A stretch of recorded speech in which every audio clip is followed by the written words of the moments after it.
மாணவர்களே, அஸ்ஸலாமு அலைக்கும் வரஹ்மத்துல்லாஹி வபரகாத்துஹு. தெற்காசிய நாடுகளிலே இன்றைய தினம் சர்வதேச தந்தையர் தினம் அனுஷ்டிக்கப்படுகின்றது. நேற்றும் அனுஷ்டிக்கப்பட்டது.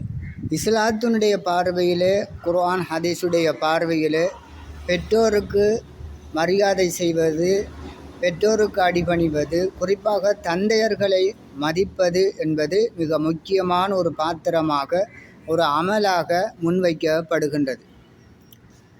பெற்றோர்களை நீங்கள் கண்ணியப்படுத்துங்கள். அதாவது குர்ஆனுடைய ஒரு வசனத்தின் கருத்தை நாங்கள் பார்க்கின்றோம், உலமாக்கள் மூலமாக பார்க்கின்றோம். அல்லாஹுவை நீங்கள் வணங்குவதற்கு அடுத்தபடியாக உங்களுடைய பெற்றோர்களுக்கு நீங்கள் அடிபணிந்து நடங்கள் என்ற கருத்தை அல் குர்ஆன் முன்வைக்கின்றது. அந்த அளவுக்கு பெற்றோர்களுக்குரிய கண்ணியத்தை, மரியாதையை, பெருமதியை அல் குர்ஆனும் அல் ஹதீஸும் கூறுவதை நாங்கள் பார்க்கின்றோம். சர்வதேச தந்தையர் தினம் இன்று அல்லது நேற்று என்று சொன்னாலும் 1448 ஆண்டுகளுக்கு முன்பே அல் குர்ஆனும் ஹதீஸும் தந்தையர்களின் பெருமதியை உலகுக்கு எடுத்துரைக்கின்றது.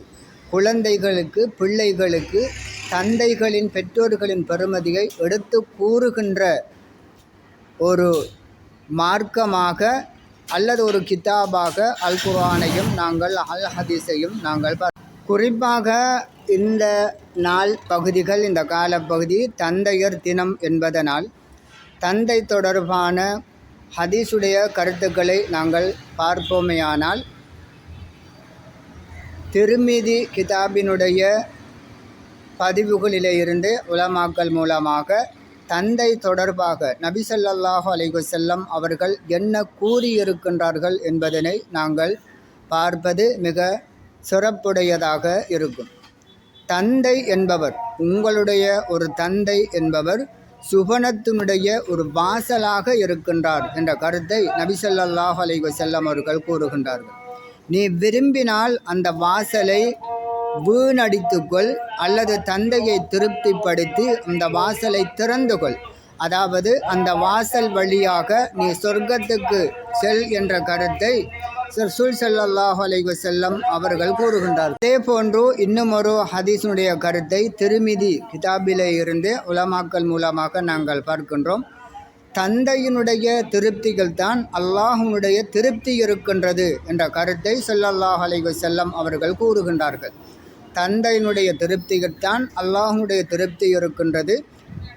தந்தையினுடைய கோபத்திலே அல்லாஹ்வுடைய கோபம் இருக்கின்றது என்ற கருத்தை ஸல்லல்லாஹு அலைஹி வஸல்லம் அவர்கள் கூறுகின்றார்கள். திருமிதி கிதாபிலே இருந்து நாங்கள் பார்க்கக்கூடிய இன்னும் ஒரு ஹதீஸுடைய கருத்தை இந்த இடத்திலே நாங்கள் பதிவிடலாம், கூறிக்கொள்ளலாம். அதாவது 3 நபர்களின் துஆக்களை அல்லாஹு தஆலா எந்த தடையுமின்றி அங்கீகரிக்கின்றான்.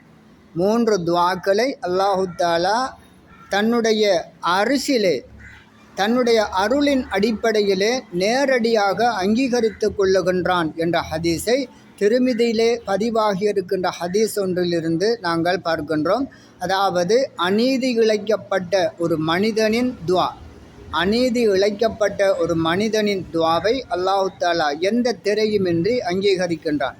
அதே போன்று பிரயாணத்தில் இருக்கக்கூடிய ஒரு மனிதனுடைய துஆவை அல்லாஹு தஆலா அங்கீகரிக்கின்றான். அதே போன்று ஒரு தந்தை கேட்கக்கூடிய துஆவை, தன்னுடைய குழந்தைகளுக்காக, பிள்ளைகளுக்காக கேட்கக்கூடிய துஆவை அல்லாஹு தஆலா அங்கீகரிக்கின்றான். இதே போன்று குர்ஆனுடைய கருத்தை நாங்கள் பார்க்கின்றோம். உங்களுடைய பெற்றோர்களை நீங்கள் சி என்ற வார்த்தையை கூட பாவித்து வேதனைப்படுத்த வேண்டாம், துன்புறுத்த வேண்டாம் என்ற கருத்தை குர்ஆன் கூறுவதையும் நாங்கள் பார்க்கின்றோம். ஆகவே கண்ணியமானவர்களே, இந்த கருத்துக்களை, இந்த சிந்தனையினை இந்த சர்வதேச தந்தையர் தினத்திலே நாங்கள் மனதில் கொண்டு தந்தையர்களை, பெற்றோர்களை மகிழ்ச்சிப்படுத்தக்கூடிய குழந்தைகளாக எங்களுடைய வாழ்க்கையை நாங்கள் அமைத்து கொள்வோமாக. அதற்கு அல்லாஹு தஆலா அருள் புரிவானாக. அஸ்ஸலாமு அலைக்கும் வரஹ்மத்துல்லாஹி வபரகாத்துஹு.